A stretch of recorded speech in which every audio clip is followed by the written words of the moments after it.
We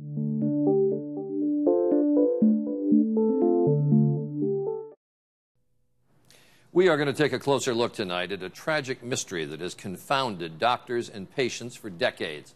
SIDS, sudden infant death syndrome, is the leading cause of infant death in the U.S. Every year, about 2,500 babies die in their beds without warning. Well, now a new study suggests that a hearing test might one day be able to determine which babies are most at risk. Here's ABC's John McKenzie.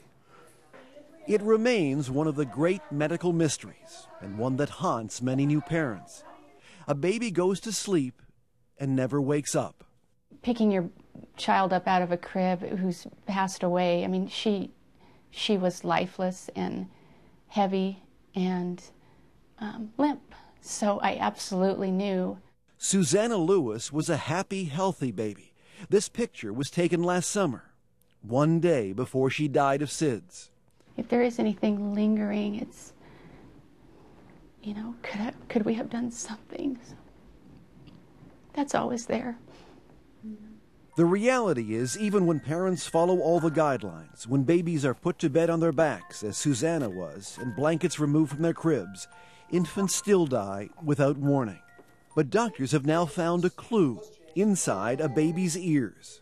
I had a hunch, and then you look in the inner ear and, you know, yes, look, there's something here. Dr. Daniel Rubin studied the medical records of 31 SIDS babies, including results from these hearing tests given to almost every newborn.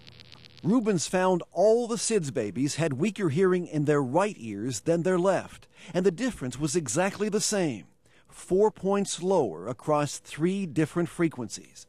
Findings that are statistically significant. But what is it about an infant's inner ear that might lead to SIDS?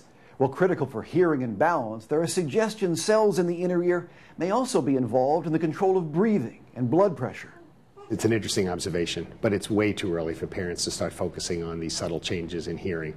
There have been many suggested markers for SIDS that have not panned out when subjected to closer studies at a later date. But for now, it represents new hope, a possible way to one day identify babies at risk for SIDS and prevent more deaths like Susanna's. John McKenzie, ABC News, New York.